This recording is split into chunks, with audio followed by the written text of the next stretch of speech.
The review comes back, and one comment lands harder than the rest. This logic is completely flawed. Rewrite it. You feel it before you think it. Heat in the face, a small drop in the stomach. You read the comment again, then again. Your hands hover over the keyboard, drafting a reply you already know you won't send. We've all done the next part too. Closed the tab, opened it again, spent the afternoon arguing with someone who isn't in the room. 10 seconds to read, an afternoon to recover. The strange thing is this. Buddhist monks were training for this exact feeling around 2,500 years ago.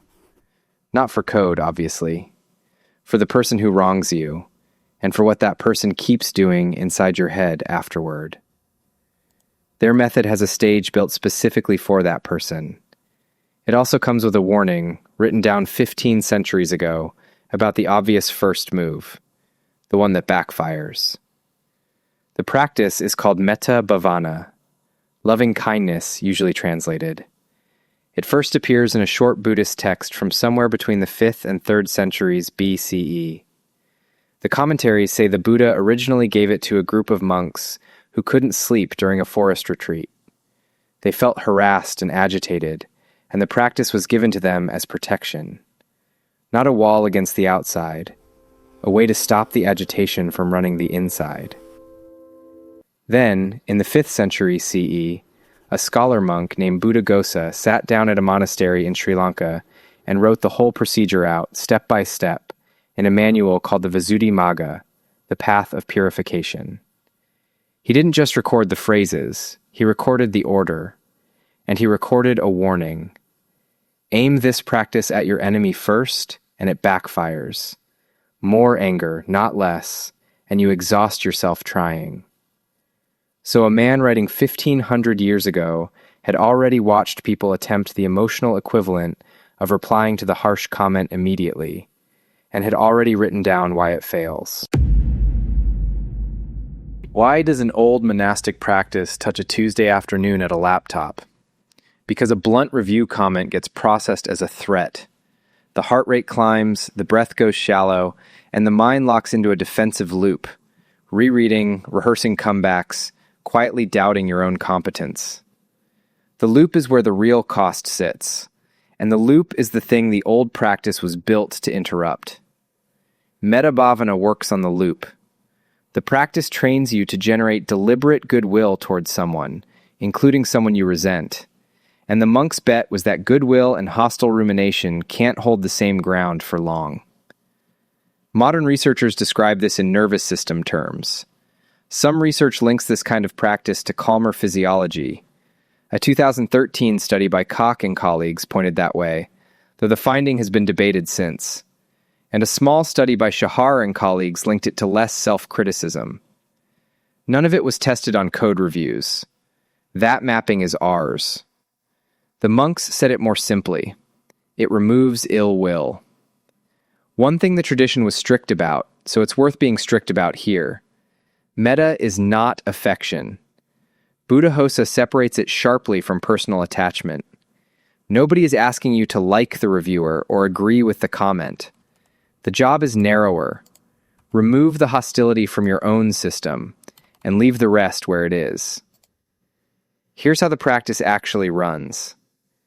Buddhaghosa's sequence, 5 parts. First, sit somewhere stable and settle. Upright enough to stay alert, relaxed enough that you're not braced. Quiet helps. That's the entire setup. Nothing to buy, nothing to install. Second, direct the phrases at yourself. The traditional wording goes something like, "May I be free from hostility, free from distress, and live with ease." Repeat it slowly. Buddhaghosa insisted on this starting point. A mind still condemning itself can't produce real goodwill for anyone else. Third, the same phrases toward a friend, someone you're simply glad exists. May you be free from hostility, free from distress. May you live with ease. The warmth is already there. You're just giving it words. Fourth, a neutral person. The coworker 2 teams over you've never really spoken to. Same phrases, same pace. This step trains the mind to produce goodwill with no payoff attached. 5th, the difficult person, the reviewer. You picture them and you say the same words. May you be free from hostility. May you be free from distress. May you live with ease. The part everyone gets wrong is jumping straight to step 5. The pull is obvious. The reviewer is the problem, so start there. The old manual says the opposite, plainly. Aim at the hostile person before the earlier steps have settled you, and the anger flares instead of fading. And if that happens mid-practice, the documented fix is simple. Step back.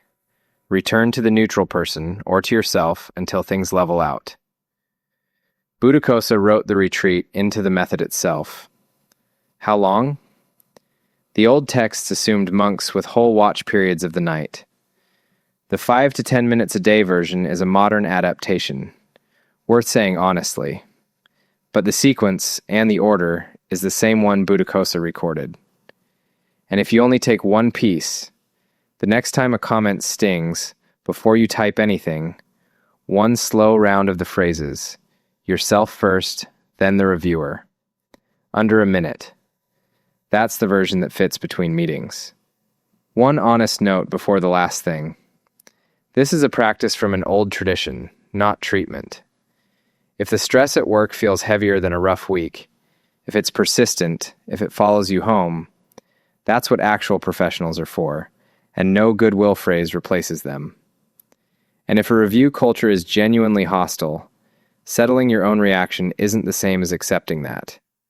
Both things can be true. The part that takes a while to sit with. The practice never touches the reviewer. It doesn't soften their next comment. It doesn't teach them tone. Nothing in the old text claims it will. The record is honest about that in a way modern advice often isn't. And that turns out to be the point. The monks weren't trying to fix the difficult person. They'd noticed something quieter. The difficult person arrives in every life, in every century, wearing a different face. A rival, a critic, a voice in the dark of a forest, a comment thread. You don't get to edit them. What you can edit is how long their words live in you. The comment on the screen stays exactly as blunt as it was. What can change is whether it costs you 5 minutes or the whole afternoon. 2,500 years, and the difficult person never went away. Neither did the people quietly practicing what to do with them.